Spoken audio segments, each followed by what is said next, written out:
I wouldn't call myself a fan of Karate Kid. I had seen the first one and maybe a smattering of scenes from the second one before watching Cobra Kai with some friends over Discord.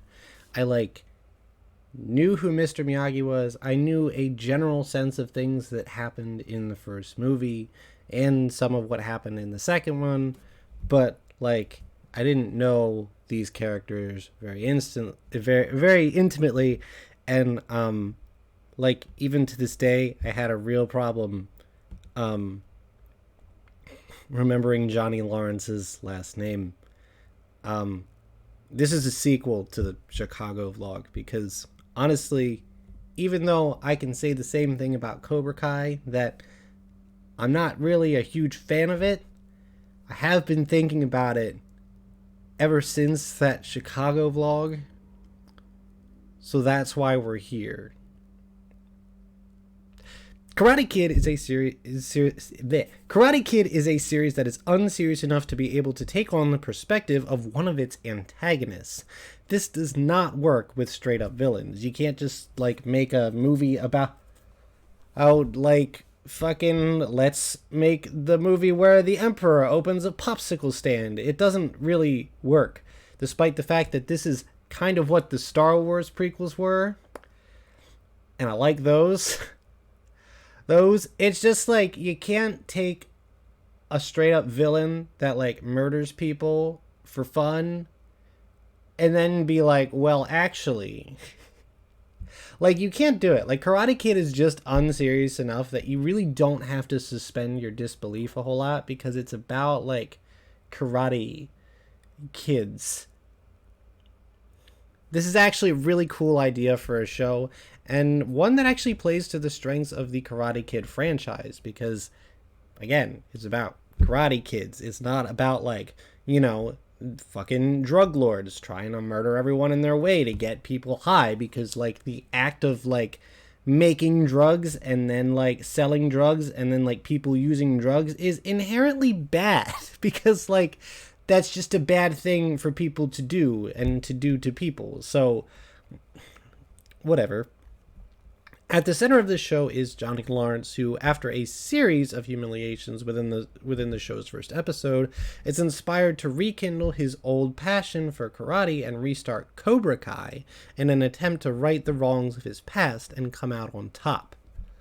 What I love about Johnny is that he is a straight fuck up who happens to stumble ass backwards into doing the right thing, making him incredibly endearing. Half the fun of the show is watching things go horribly right when Johnny tries to do anything remotely adult, whether it's trying to teach Miguel karate or how to act with girls, or trying to sell his possessions not knowing what the hell they are, or to a pawn shop that thinks he's frickin' crazy. The result is usually his student learning or him learning a lesson in a way that is completely unexpected but ultimately works out for him. I think what makes Johnny likable rather than a jerk-ass is that his heart is not really in the right place. He starts this journey invested in reliving his glory days, and he still employs the rough methods of the Cobra Kai style. But the show gives several viewpoints about the style itself. While teaching it involves some level of verbal abuse, it also presents it with a kernel of truth to it. He's trying to make these kids tougher in the only way he knows how, and in a way that I think really does kind of resonate. I think that it presents I think that it presents a very interesting clash of past and present. And the whole show is like that, really. Its entire premise is, what if the Cobra Kai guy was the one telling the story? It dares to absolve Cobra Kai in its very concept, which is cool. It applies that old, tough, arguably boomer logic to a bunch of kids and manages to come out with a lot of compromises, giving points to both, saying that these kids do need to learn to be tougher and they need to learn it in a tough way, but also not too tough that they end up a bum like Johnny with self-esteem issues. I think it's a really great compromise, and I think it's a show that actually has a lot to say and an important thing to say, because Lord knows there's a disconnect between generations today. So while Daniel and Mr. Miyagi had arguably the better and the most famous teacher-student relationship, I feel like Johnny's relationship with Miguel actually evolves that concept in a great example of bridging the gap between generations, and hell, bridging the gap between generations of like 80s moviegoers and 2018 show goers, YouTube goers. I don't know, what do we call them? I don't know. We're still working that out. While Mr. Miyagi undoubtedly appreciates Daniel and learns from him, Johnny's story straight up cannot progress without Miguel. Their stories are intertwined, progressing one another. Miguel inadvertently gives Johnny the impetus to start practicing karate again, and Johnny gives Miguel lessons to defend himself.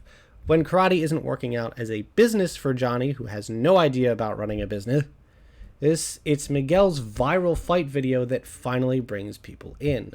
They work together to move this plot forward. They are both on a journey of growth. This is a fresh take on the master-student relationship, which later, somewhat predictably, becomes a father-son relationship, which is a little bit less interesting, and I feel like as time goes on, they just have like less to do with each other than struggle with jealousy issues and injuries, and I don't know, it just feels like it's less interesting when that's the basis for their relationship, rather than like Johnny is actually teaching things he can't learn in school, you know, like that's the thing. And speaking of fresh takes, Daniel LaRusso, that transition did not go well. This is a little bit weird. Well, in 2018, the trend of reviving yesteryear's story was just starting to explode. Looking back, I can really appreciate what they did with Daniel here. Daniel has a wife. He has a nice little family. He has a beautiful house, and he has a thriving car business. In 2023, I really have to appreciate that they decided to not totally trash a main character's happiness and character development for the sake of giving them some new arc to overcome and return to their old selves. Luke, Obi-Wan, Samurai Jack. Daniel is a human in the show. He is an adult now, and he's happy, but he still holds a bit of a grudge. As someone who is now an adult and who used to be a high schooler, I can confirm that there are many people from my high school days that could make me behave irrationally. Daniel is not perfect. He can be petty, and he can make mistakes. And when he does something petty that hurts people, his wife, Amanda, calls him out on it, and pretty much cements her position as one of the best characters on the show, despite being one of the few adult characters that is entirely new to it. Seriously, like, there are only a couple of times when I don't like Amanda. She is, like, really one of the best characters on the show. And I love when she shows up, and she can only, like, not show up all the time because she is too goddamn powerful, okay? Like, goddamn. I just, you know, later seasons, their thing. Daniel here is a layered character. He's not perfect, but what an interesting take it is to have your former protagonist also have some growing to do, participating in a role reversal with Johnny that somehow befits both characters' existing arcs. Daniel does employ technically peaceful methods to try and combat Johnny, but they are cruel methods that are enabled by his success in life, at once both honoring the Miyagi tradition of peace and non-confrontation, while totally contradicting its values in the theoretical. Not to mention, so, like, it's like, it's interesting, the way that he, like, doesn't get into fights.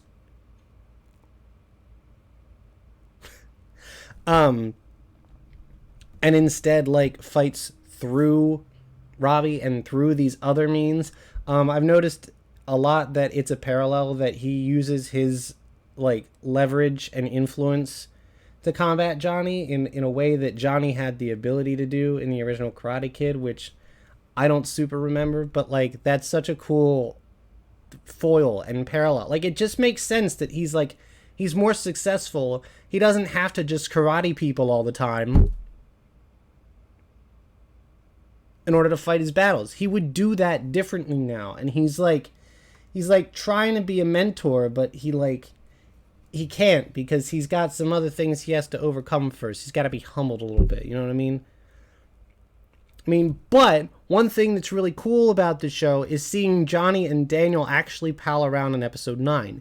It is supremely satisfying. Thanks, Amanda. Jesus! It's fine. And you can only imagine the good they'd do together if they were on friendly terms.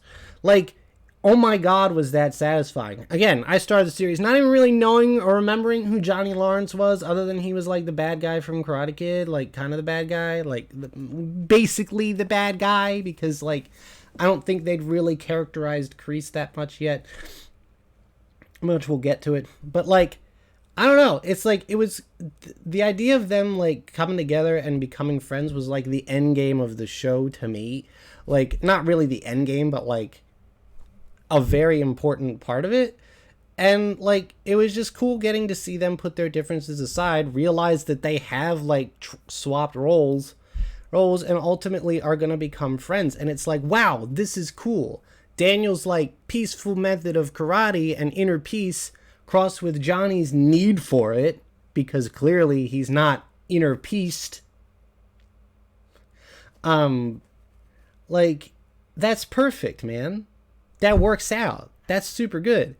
And then it all comes crashing down in an instant because of one omni-important truth bomb. Omni-important. It's the Chekhov's gun of the season that's been building up to this. But it's still fun as heck to see. And I'm like, I don't know. That was like one of my favorite episodes. I'm like, thank God. Thank God they're going to sit down and talk about it. And it's all going to work. And then it didn't. I was disappointed. And we'll come back to that.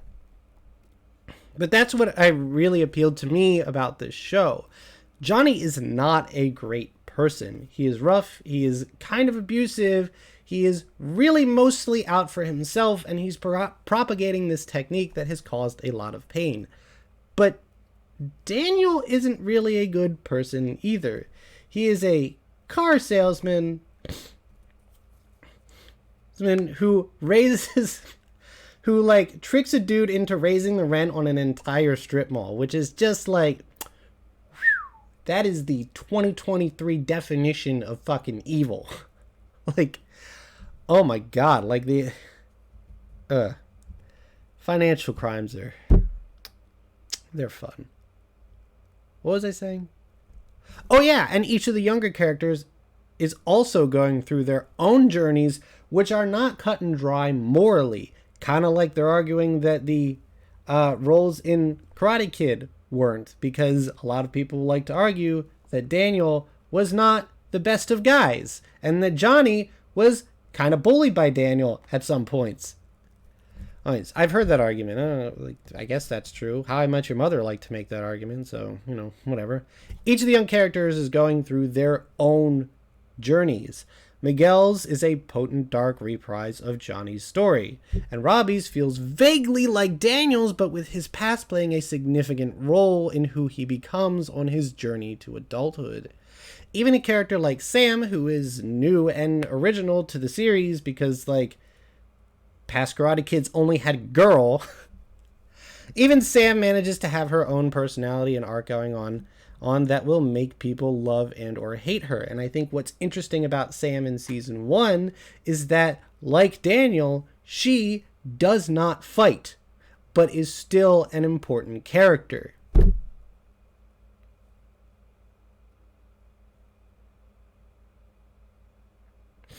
None of these characters are perfect. Sam lashes out and tries not to to understand people. She withholds things from her parent. She sneaks out. She has secret parties. Typical teenage stuff, but that's how it works.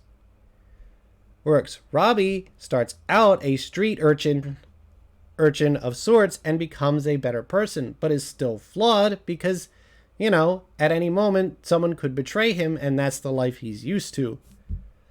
It's fun to watch them because they all do make these mistakes, and within the context of one season, watching them be teenager and do teenager things and follow teenager arcs is fun and satisfying. And we'll get to the rest of it. Their arcs remain also relatively simple. Despite each one changing, they score victories, they have defeats, and it grows them as characters. And I think that the cool thing about season 1 is that it's not afraid to have that happen early. Miguel beating up Kyler seems like an endgame sort of thing, where it's he's finally strong enough to overcome this bully. But it happens halfway through the season, and the rest of the season has Kyler being like, oh shit, I ain't messing with him. It has the bully to become the bullies. But you still root for them because they were fucking bullied, and it's good to see the comeuppance, but you also start to understand that maybe this isn't the best thing for them. And that comes to a head in the All Valley tournament. By the time we get there, all of these pieces come together in a very satisfying way.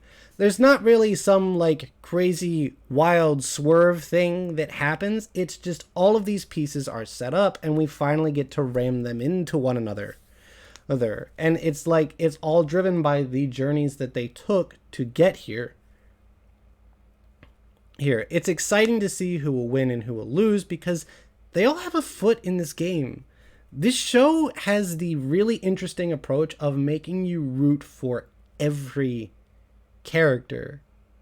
You're rooting for Robbie because he's reformed his image and still chooses to participate in this tournament even after the men in his life that got him there both failed him. Right down to Miguel, who leaves his meek personality behind to go full Cobra Kai on Robbie for hanging out with Sam or whatever. To just seeing how far Hawk has come from day one and how he has really embraced his persona for better and for worse. Seeing Daniel patch things up with Robbie is heartwarming, and while it troubles Johnny for a bit, there's a certain inner peace that Johnny seems to have about it that already shows growth from the previous episode where he almost trashed his fucking life for it.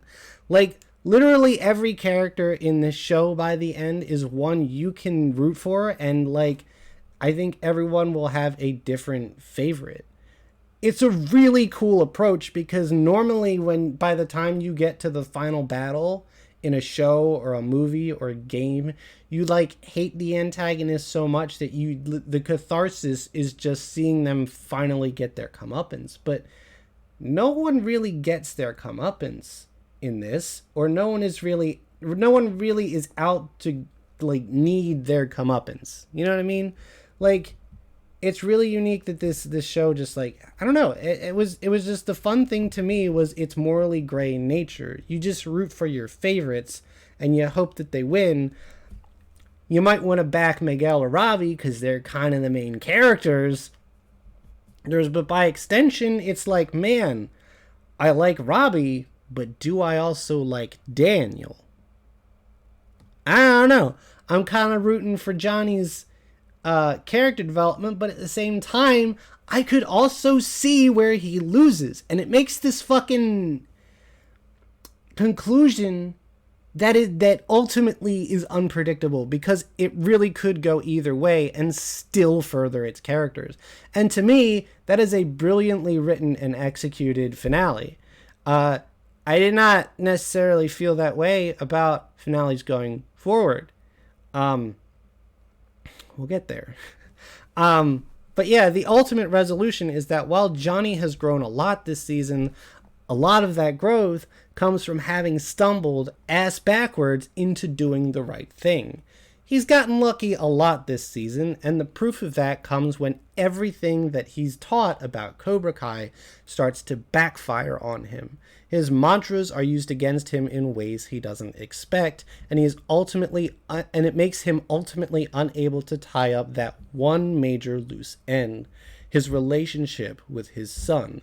That one through line that exists outside of the Karate Kid continuity from like the movies, right? Because Robbie is this original thing that never got mentioned in the movies. Like, to me, it speaks to the idea that, like, yeah, this whole show is about what happened in Karate Kid, but it's also not about that at all. It's also about, like, the other mistakes that he's made throughout his life and how he traces them back to, oh man, if I had just won that one tournament, everything would have been different. And it's like, not really, man. You still made mistakes. And I love that Robbie is kind of this powerful thing that, like, breaks him up over that. Like, it just makes sense to me. It's just cool, you know what I mean? It's like, that's the thing that's powerful enough to screw up the ultimate resolution between two characters who are antagonistic against one another.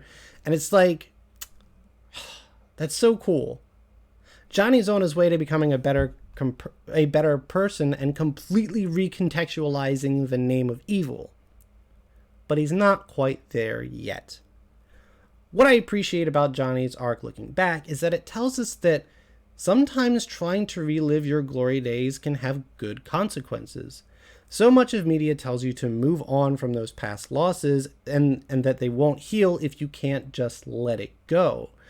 But the show offers a different perspective. It's the idea that re-exploring those concepts within a different context can bring about healing and personal growth while also showing you that you can't just replicate the past. You need to evolve it. Johnny's character is one that I can kind of relate with, and one that gives me hope. It's rare that you see a character like this not only be the main character in a show, but also show that your life can still begin later. In the end, Johnny accomplishes his goal. He wins the All Valley tournament by proxy.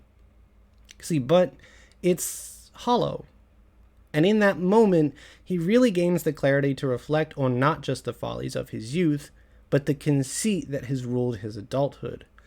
His pursuit in this show has always been childish, and it feels like he ends the season truly wanting to strive to be an adult going forward. So, why is this video called what it is? Season 1 wraps up kinda nicely, in my opinion.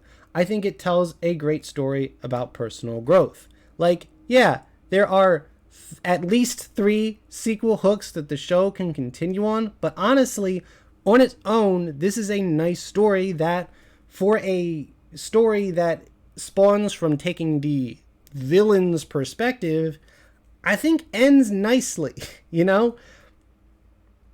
It like teaches you about compromise. It teaches you about how we can still be better, and it really tries to improve and do new things with a concept that doesn't really have a whole lot that can be improved on. Like, it's a cool thing.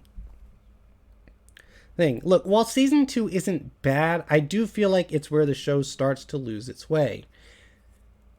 Kreese provides the show with a proper villain, and by season 3, Cobra Kai as a dojo reverts to being the evil karate dojo, which to me kind of tears down the whole point of the show, and really depressingly, like, tears down Johnny's growth throughout season 1. Like, it doesn't erase it because he's still on a journey of growth as he loses Cobra Kai and forms something new. And I get it.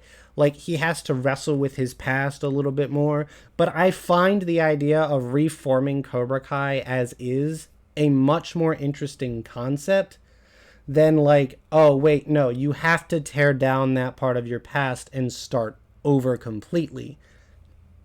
It just makes me feel like, man, it's weird that you have to call it something different instead of reclaiming that which caused you so much pain in the past. Like, it just feels like when Cobra Kai becomes the evil dojo, it really, like, I don't know. It just feels weird to me, and I wish it was different, but you know.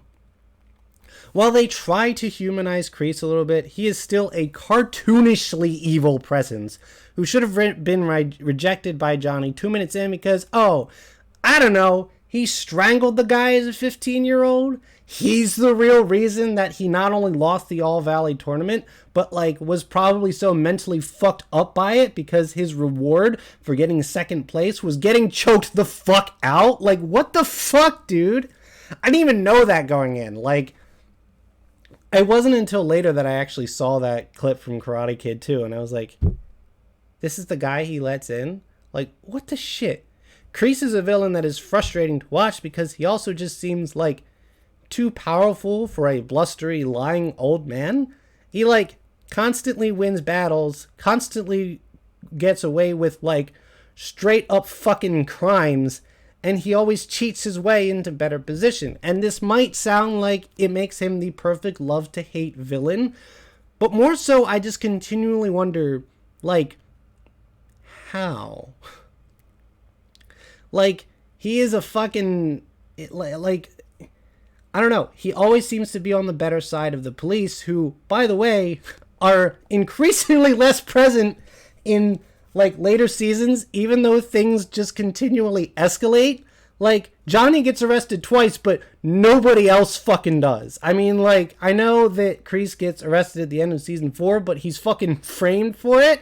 But, like, the school brawl, the fucking house brawl, and I know that they talk about, like, why Amanda doesn't do the police, but, like, fucking do the police, your home was invaded. Like, it's just so silly. Like, shit like that gets so silly and melodramatic, and it's like, it's because Kreese is this over-the-top evil villain who, like, constantly smirks, like, at the bad things that are happening. I get it. He represents Johnny's past and what he has to overcome, but, like, first of all,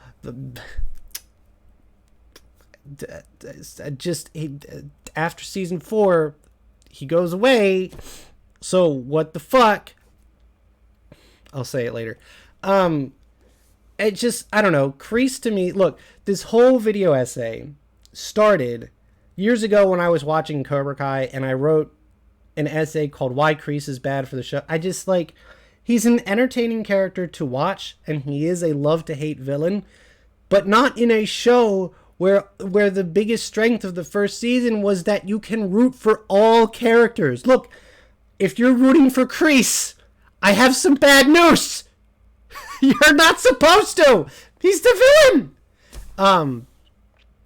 And also, it's just like weird that everyone is afraid to fight him because he's like fucking 70. Like, Johnny and Daniel are like 20 years younger than him.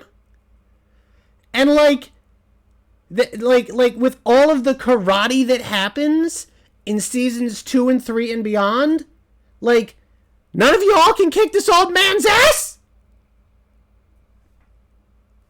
It's weird. And it's one of those things where it's like, all right, now I am in this karate show and I am suspending my disbelief because there's an old man that Johnny, like, can't just be like, I challenge you for my dojo, and then, like, just win, and then just let's continue on, right?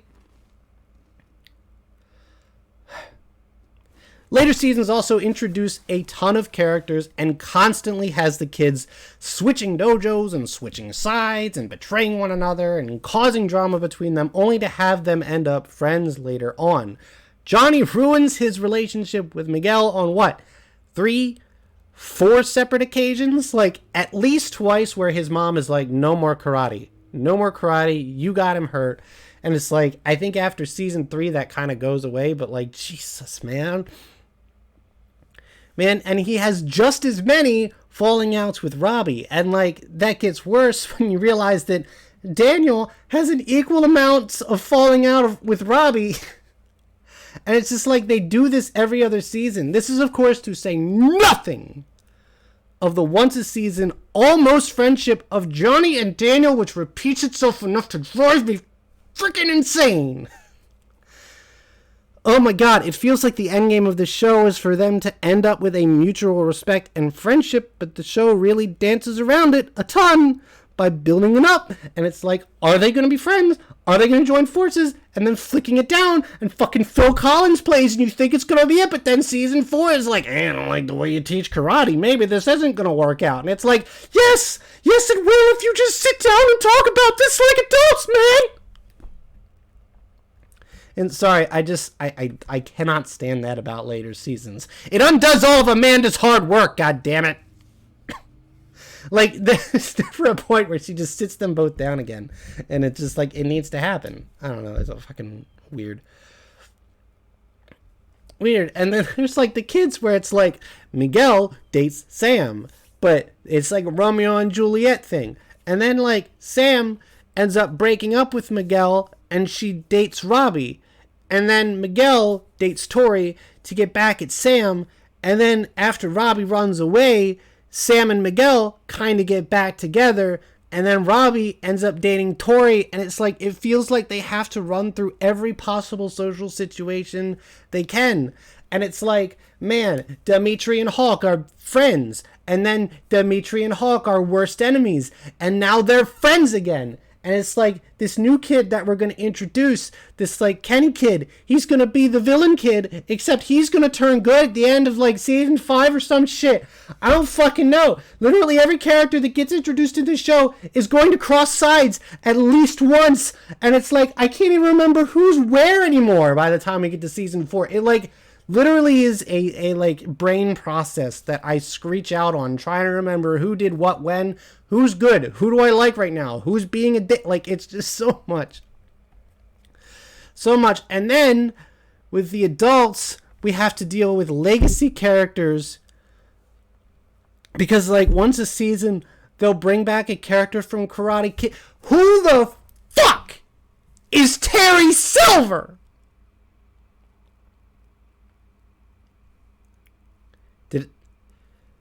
Sorry, Tim. Did anybody fucking watch Karate Kid 3? Anybody watching that go like, oh man, I need Terry Silver back. The story is not complete without Terry Silver. This is fucking Johnny's story. And Johnny has no idea who Terry Silver is. Like, what the fuck? It's so, like, they even talk about this in season 1 when he's trying to reverse the ban on Cobra Kai. And they're like, Terry Silver fucked this up. John's like, I don't even fucking know who that is. Like, what the fuck? I didn't watch Karate Kid 3. It's like a funny moment where they're like, haha, no one watched Karate Kid 3, but we're going to fix it right now because we need to for our story. And then later on, they're like, nah, man, Karate Kid 3, actually super fucking important. Terry Silver here, and he's fucking Thanos of the Karate Kid universe, apparently. Like, what the fuck, man?